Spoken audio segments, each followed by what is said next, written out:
Η ιστορία μου ξεκινά το 2021, στα τέλη του Αυγούστου, όπου είχα αναπτύξει κάποιες σχέσεις με μια συμμαθήτρια μου, την οποία πήγα να βοηθήσω και έκανε παρέα με αυτήν την ομάδα της συγκεκριμένης εθνικότητας, δεν θέλω να αναλύσω, και από εκεί και πέρα, κατά κάποιον τρόπο, γνωρίστηκα με τον άνθρωπο που μου κατέστρεψε με λίγα λόγια τη ζωή. Ήταν 34 χρονών, αλλά το έμαθα μετά από πολύ χρονικό διάστημα που είχαμε σχέση. Τη συγκεκριμένη στιγμή που τον εγνώρισα μου τον παρουσίασαν σαν κάποιον ο οποίος τον είχε κερατώσει η κοπέλα του, όπως μου είχαν πει, και ήταν πληγωμένος, και δεν μου τον παρουσίασαν σαν αυτό που ήταν, δηλαδή ήταν ένας παντρεμένος με 3 παιδιά. Και ήταν πράγμα το οποίο έμαθα από το Facebook μετά από 4 μέρες, κάπου εκεί. Με τον άνθρωπο αυτό δημιούργησε σχέση?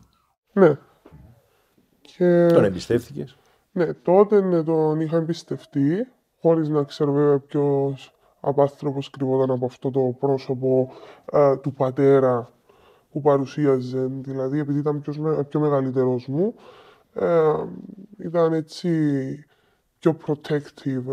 Ένιωσα κάποια ταύτιση ότι κάποιος με νοιάζεται επιτέλους, γιατί τότε είχα και κατάθλιψη και δεν μπορούσα να καταλάβω το ότι ήταν να ψάξω στο έξω κόσμο αυτά που μου έλειπαν, που το οικογενειακό μου περιβάλλον. Ποια ήταν τα βήματα που ακολούθησε, η τακτική που ακολούθησε? Βασικά, το πρώτο πράγμα που κάνουν οι φοιτές είναι να δεσμεύσουν μια σχέση συναισθηματική με το θύμα, για να μπορέσουν έτσι να το κρατήσουν το θύμα συναισθηματικά, να μην καταλάβει σε ποια κατάσταση βρίσκεται και το σκοπό που έχει ο άνθρωπος που νομίζουν ότι τους αγαπάει. Πώς ακριβώς έκανε ο ίδιος μαζί μου, δηλαδή ήμουν 17 χρονών, ήταν πιο μεγάλος μου, νομίζω είναι 25-26, δεν πίστευα ήταν πιο μεγάλος, τόσο μου τον παρουσίαζαν κιόλας. Είχε τους φίλους του οι οποίοι τον υποστηρίζαν, κάποιοι ήταν και κοινοί, άρα μπόρεσε έτσι να δημιουργήσει μια οικειότητα μες στο περιβάλλον, το οποίο βγαίναμε έξω, ένιωθα ότι δεν υπάρχει περίπτωση, ας πούμε, να γίνει κάτι. Και όταν έμαθα για τη σχέση του που είχε για τα παιδιά του, εκείνο που προσπάθησε ήταν να μου δικαιολογήσει ότι δεν έχει σχέση πλέον με τη γυναίκα του, ότι μένει εκεί μόνο για τα παιδιά και ότι αυτό σε μένα αγαπάει. Δηλαδή πάντα παρουσιάζουν την ίδια ιστορία. Ποια τακτική ακολούθησε να σε εξωθήσει στην πορνεία? Βασικά, εκείνον που έκανε σε μετέπειτα στάδιο που ήρθαν ήταν να μην με αφήσει να πηγαίνω στην εργασία μου. Έκλεισε τα πράγματα μου μες στο αυτοκίνητο του, έπιασε τα κλειδιά για να μπορέσω να πάω στα χτίσματα μαζί του, και με αυτόν τον τρόπο έπρεπε να μου δώσει κάποια επαλλακτική για να έχω κάποιον εισόδημα. Όταν αρρώστησα και χρειαστήκα λεπτά, ήρθε και μου είπε ότι η μόνη λύση θα είναι να κάνεις αυτό για το ποσό αυτό, και του είπα ότι όχι, δεν θέλω. Μάλιστα πήγα να πεταχτώ από τον μπαλκόνι που βρισκόμαστε, γιατί ήμουν σε άθλια ψυχολογική κατάσταση και δεν μπορούσα να δεχτώ αυτό που μου πρότεινε. Και αυτός, λόγω του ότι το χρειαζόμουν, επέμενε και επέμενε, δεν χρειαζόμουν λεφτά να πάω γιατρό, έλεγε ότι δεν έχει λεφτά. Αυτός μάλιστα τα λεφτά που είχα εγώ από την εργασία που είχα δουλέψει πριν,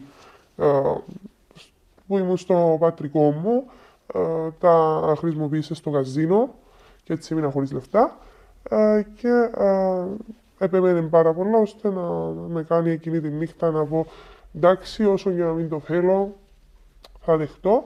Όμως ήρθα αντιμέτωποι face to face με την κατάσταση, ήρθε ο πελάτης. Είπα ότι εγώ δεν μπορώ να το κάνω αυτό και δεν θέλω. Και επειδή δεν το δέχτηκα, ο πελάτης προχώρησε στο βιασμό. Κύπριος ο πελάτης?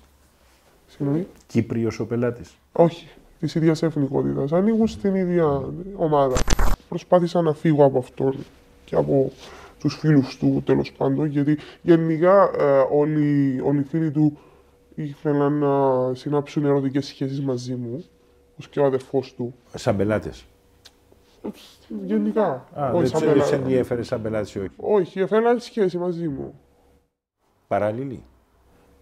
Δεν τους ενδιαφέρει. Ως και ο αδερφός του. Με παρενόχλησε ο αδερφός του. Ήθελε να προχωρήσει, αλλά δεν τα καταφέρει. Εντάξει, ήταν πολλά δύσκολη κατάσταση. Ο γιος σου σχετίζεται με το βιασμό. Όχι. Σχετίζεται μαζί του. Απλά εγώ δεν δέχτηκα ο γιος μου να έχει κάποια σχέση μαζί του. Αλλά επέλεξες να κρατήσεις το παιδί. Ναι. Γιατί θεωρώ ότι ναι, μεν ήμουν 18 χρονών, αλλά έχει κάποια πράγματα που θεωρώ απάνθρωπα και θεωρώ απάνθρωπο να σκοτώσεις ένα μωρό ασχέτως ότι είναι στην αρχική φάση που δημιουργήθηκε. Δύσκολη απόφαση για ένα νέο παιδί και μετά από αυτά που έχει περάσει με τον άνθρωπο που έχει περάσει, έτσι. Το μήνυμα που στέλνεις είναι φοβερό, είναι πολύ δυνατό. Εντάξει, το θέμα ήταν ότι δεν μπορούσα να στερήσω τη ζωή ενός παιδιού επειδή πέρασα εγώ κάποια πράγματα. Αν δεν κάνω λάθος, η περίπτωσή σου είναι η πρώτη καταδίκη και πελάτη. Ναι. Είναι το μότο, το πρωτοσέλιδο όλων.